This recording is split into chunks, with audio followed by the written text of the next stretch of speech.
Hello everyone and welcome back to the food review. आज की video में हम लोग रिव्यू कर रहे हैं कैरमल बटर स्कॉच आइसक्रीम जो कि क्रीम बेल कंपनी का है। And let me tell you one very interesting thing and this will make you scream that it is not an ice cream. 180 रुपये का ये डब्बा मैंने कॉम्बिनेशन में लिया दो डब्बों को साथ में, तो 360 रुपये का पड़ा मुझे। पता नहीं क्या कॉम्बिनेशन डिस्काउंट था, सिंपल मैथ्स है। और ये यहाँ पे इसका लेबल यहाँ पे नहीं है, लेबल ये रहा लेबल। यहाँ पे वो स्क्रीम करने वाला फैक्ट कि it is not an ice cream clearly लिखा हुआ है। Frozen dessert with is made with 8.5% edible vegetable oil. मतलब ये वेजिटेबल ऑयल को इमल्सिफाई करके बनाया हुआ एक फ्रोजन डेजर्ट है। यस, इसमें मिल्क सॉलिड्स होते हैं, इंग्रेडिएंट में हम पढ़ लेंगे। पर हमको ये बात समझनी चाहिए कि आइसक्रीम जो होता है वो दूध से बनता है, और फ्रोजन डेजर्ट्स जो होते हैं इसमें फैट होता है। Fat in the sense milk fats भी और वेजिटेबल ऑयल वाला फैट भी, और इन सबको इमल्सिफाई करके ये प्रोडक्ट क्रिएट किया जाता है। और फ्लेवरिंग्स होती हैं, टेस्ट इन्हेंसर्स होते हैं, जिससे ये टेस्टी लगता है इक्वली। हाँ, हेल्थ के लिए उतना बेनिफिशियल नहीं होता क्योंकि ट्रांस फैट्स इसमें थोड़े ज़्यादा होते हैं। अब हम इसके इंग्रेडिएंट्स को पढ़ते हैं। सबसे पहले है यहाँ पे पोर्टेबल वाटर, मतलब पीने लायक पानी। That's it. ये एक टेक्निकल टर्म है जो खाने की चीज़ों में यूज़ होता है। जहाँ पे भी मिनरल वाटर यूज़ नहीं हो रहा वहाँ पे पोर्टेबल वाटर लिख दिया जाता है, जो कि खाने पीने के लिए सेफ़ है। अब उसके बाद क्या है, sugar, milk solid, edible vegetable oil, यानी कि पाम ऑयल, जिसको फैट के ये प्रोडक्ट बनाया गया है, जिसको एमल्सिफाई करके प्रोडक्ट बनाया गया है। उसके बाद क्या है, चिकी 8%। चिकी यहाँ पे उस ग्रैनुअल्स को कहा जा रहा है जो इसके अंदर आते हैं। बटरस्कॉच फ्लेवर में आपने देखा है ना, क्रंची क्रंची सा कुछ आता है, उसी के बारे में बात हो रही है। उसके लिए शुगर, कैज्यूनट, व्हीट और कैरमल सॉस, ये सब चीज़ें यूज़ की गई हैं। कैरमल सॉस में क्या क्या है, शुगर है, मिल्क सॉलिड है, portable water once again, stabilising agent, maltodextrin और एमल्सिफाइंग एजेंट्स। एमल्सिफाइंग एजेंट क्यों यूज़ हो रहा है, इसको ये टेक्सचर, आइसक्रीम वाला टेक्सचर देने के लिए।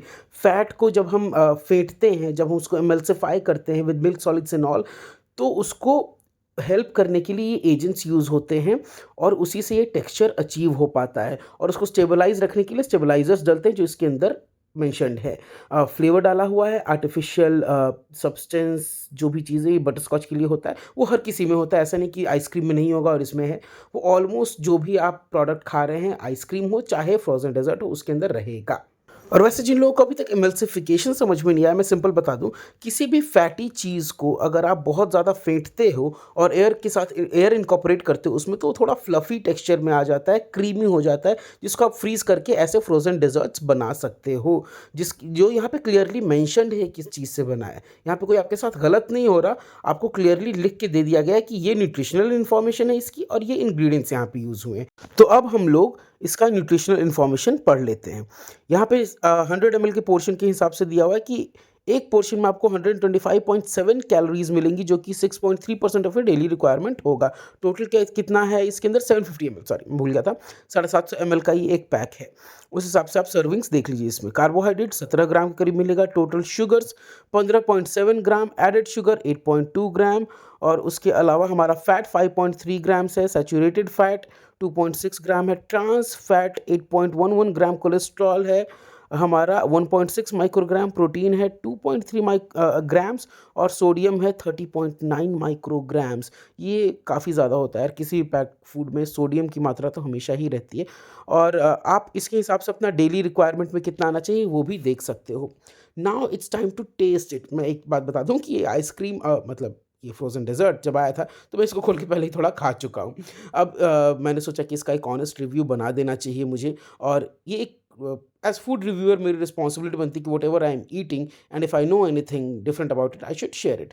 तो अब मैं इसका एक मैंने जब ये सारी चीज़ें शेयर कर दी, तो एक टेस्ट रिव्यू भी इसका बताना ज़रूरी है। So here I have once again this मज़ेदार मज़ेदार आइसक्रीम। ये वही है चिक्की जिसकी बात हो रही थी, मतलब जो क्रंच देने के लिए होता है। थोड़ा सा कैरमल सॉस ऊपर दिख गया, अब ये आइसक्रीम जाएगा मेरे मुंह में।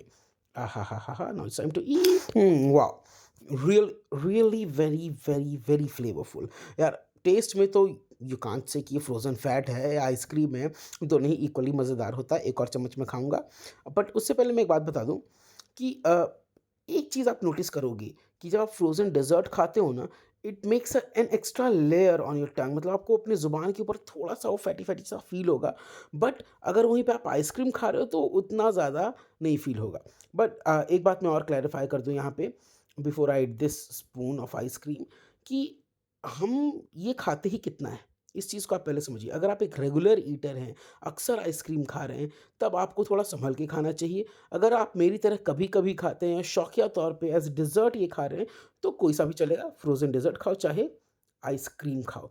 बट अगर हेल्थ पर्सपेक्टिव थोड़ा-सा आपको हाई रखना है, प्रेफ़र आइसक्रीम्स। क्रीम बेल के भी आइसक्रीम्स आते हैं, ऐसा नहीं है कि मैं कह रहा हूँ कि इनके बिल्कुल नहीं आते, इनका कॉम्बिनेशन है प्रोडक्ट रेंज में, आइसक्रीम्स भी है, फ्रोज़न डेज़र्ट्स भी है। So you can eat whatever you like, and for now you can like our video, subscribe to the channel, and share the video as much as you can so that we can come up with much more informative content like this. Thank you so much.